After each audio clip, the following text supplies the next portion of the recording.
Okay, my little space nerds, I'm gonna give space operas another chance.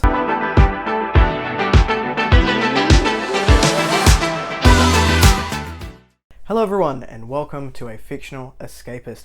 Today's video is all about some sci-fi, some space operas that I'm going to give another chance at some point in the very near future. Don't hold me to that, my TBR is large. But I put a poll up on my Instagram many moons ago asking for some space opera recommendations, and you guys came through with the goods. I do not read a lot of sci-fi. The most sci-fi thing I've ever read was DUNE, and I quite enjoyed that whole series, but I enjoyed it for the philosophy behind it, the conversations about religion, the conversations about power and corruption, and when does that become a bad thing, and the decisions behind the decisions that people were making, and the stories within the stories. Not so much the scientific aspect of it, because I feel like that gets a little bit lost. Sort of the more you go into it, you get these philosophical conversations, and that becomes the forefront of those books. But I want to give them another go. Sci-fi is a genre that I would really like to get into and sort of broaden my horizons. I've just gotten into fantasy. A lot of what you see behind me is fantasy, and I've got one sci-fi shelf which is up here. I would like to expand that eventually into a bookcase, but I've got to start loving the genre. So I asked you guys for some space opera recommendations, got to give them a go, and going to start off here. We have a list of, I believe, 6 books, some old, some new, just to see where my enjoyment is going to lie within the genre, starting off with Ancillery Justice by Ann Leckie. This recommendation came from my good buddy Ryan, and I'll pop their Twitch stream down below if you like some Japanese RPGs and just general fun times, then they're definitely worth a watch. But yeah, they've been telling me about this one, really enjoyed it. It's got some awards, which is great. I don't know a lot about these books, so I'm going to probably read the back of them, and I apologize in advance. It says, on a remote, icy planet, the soldier known as Breck is drawing closer to completing her quest. Breck is both more than she seems and less than she was. Years ago, she was the Justice of Torin, a colossal starship and an artificial intelligence controlling thousands of soldiers in the service of the can't pronounce it. The empire that conquered the galaxy. An act of treachery has ripped it all away, leaving her with only one fragile human body. But that might just be enough to take revenge against those who destroyed her. It sounds pretty cool. The fact we're on a spaceship is a little bit scary to me. I get worried about the technological aspects of sci-fi. What's this in the back? I got distracted. Oh, it's an interview with the author. I don't have to worry about a giant glossary of terms. I was already like, ugh. But yeah, I don't know when I'm going to give that a go. To be honest, I really love Ryan, so if they've recommended it to me, that's probably going to be the first off the list. I don't know when I'm going to get to it, but I will do it at some point. The next one that I picked up, now I know people have problems with this author for some comments that have been made. I'm very big on separating the art from the artist, so I'm sorry if you don't like this person for some of those comments, but it is Ender's Game by Orson Scott Card. I don't know very much about the backstory, about why people don't like them. I don't know very much about Ender's Game, but it was recommended on that list, and it's quite short, and it's a series, so if I like it, so is Ancillary Justice, so if I like it, I can go on and get the next one.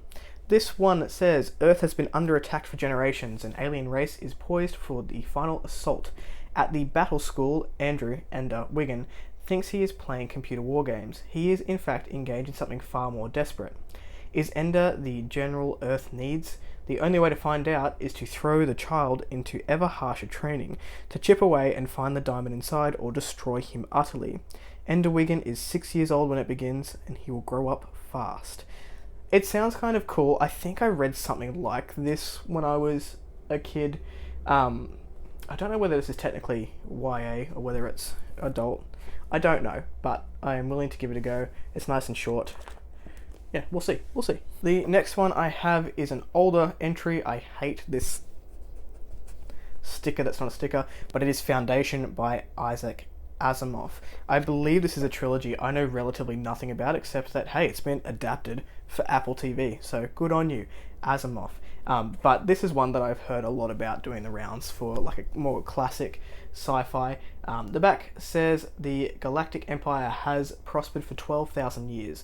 Nobody suspects that the heart of the thriving empire is rotting until psychohistorian Harry Seldon uses his new science to foresee its terrible fate. Exiled to the desolate planet Terminus, Seldon establishes a colony of the greatest minds in the Empire, a foundation which holds the key to changing the fate of the galaxy. However, the death throes of the Empire breed hostile new enemies, and the young Foundation's fate will be threatened first. That actually sounds rad. And it's short, so is it short and technical? Someone who's read Foundation, let me know. Is my brain going to implode when I read it? I don't know. We'll give it a go. Up next on the list is a newer entry. Let's see how new it is. 2014. That's relatively new, right? I'm old. And this is The Long Way to a Small Angry Planet by Becky Chambers. Honestly, the title got it for me. I was like, yes, it is a long way. Are we an angry planet? Is that us? I don't know, but looks cool. I know nothing about it, except the title was wonderful. The fact that there's no capital letters is slightly disturbing, but that's okay. When Rosemary Harper joins the crew of the Wayfarer, she isn't expecting much. The Wayfarer, a patched-up ship that's seen better days, offers her everything she could possibly want. A small, quiet spot to call home for a while, adventure in far-off corners of the galaxy, and distance from her troubled past. But Rosemary gets more than she bargained for with the Wayfarer. The crew is a mismatch of species and personalities, from Sissex, the friendly reptilian pilot, to Kissy and Jenks, the constantly sparring engineers who keep the ship running. Life on board is chaotic, but more or less peaceful. Exactly what Rosemary needs. Until the crew are offered a job of a lifetime, the chance to build a hyperspace tunnel to a distant planet. They'll earn enough money to live comfortably for years, if they survive the long trip through the war-torn space without endangering any of the fragile alliances that keep the galaxy peaceful. But Rosemary isn't the only person on board with secrets to hide, and the crew will soon discover that space may be vast, but spaceships are very small indeed. I guess that's why it's a long way to a small angry planet. I don't know, has anyone read this one?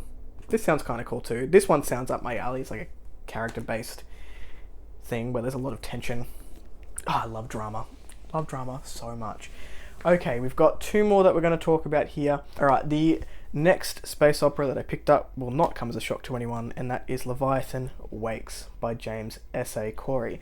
The Expanse series has been doing rounds for a little while now. I don't know how many books there are in this series, 7 or 8. I think the last one came out in 2021, so people are sort of coming to the end of their journey with The Expanse, while I'm just starting. Because it is a little bit more mainstream, I'm thinking maybe my brain will be able to handle it a little bit more if it's been made for a more modern audience, but we'll give it a go. It says, "Welcome to the future. Humanity has colonized the solar system, Mars, the moon, the asteroid belt, and beyond, but the stars are still out of our reach. Jim Holden is an officer on an ice miner making runs from the rings of Saturn to the mining stations of the belt, when he and his crew stumble upon a derelict ship, the Scopuli? Anyone can let me know if I've pronounced that wrong. They find themselves in the possession of a secret they never wanted, a secret that someone is willing to kill for, and kill on a scale unfathomable to Jim and his crew.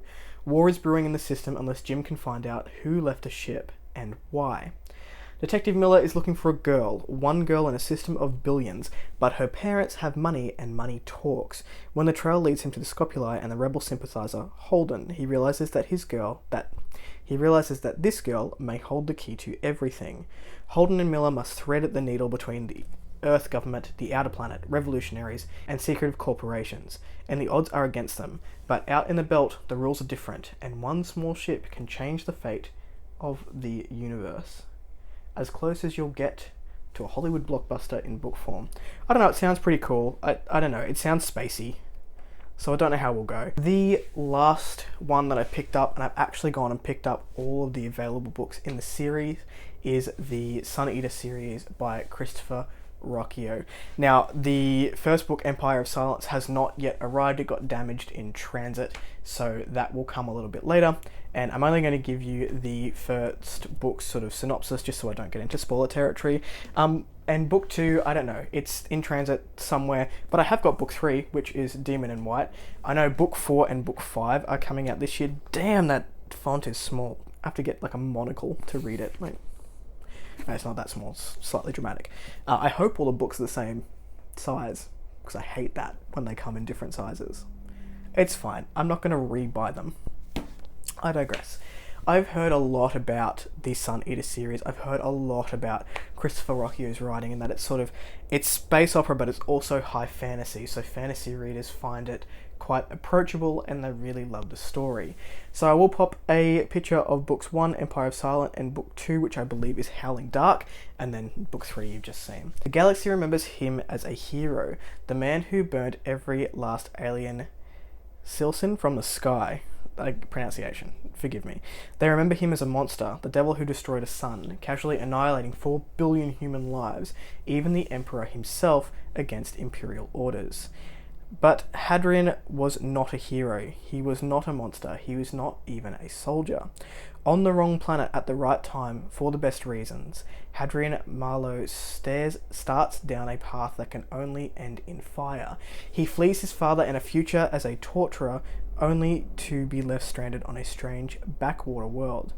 Forced to fight as a gladiator and navigate the intrigues of a foreign planetary court, Hadrian must fight a war he did not start for an empire he does not love against an enemy he will never understand. It sounds cool. It sounds a little bit more character-based than it is hard sci-fi.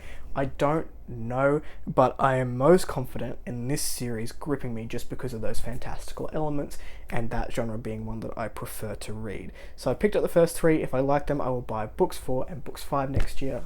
Nope, this year. I'll buy books 4 and books 5 this year, and maybe read them next year. That may be one of the series that I take with me when we're living out of this house.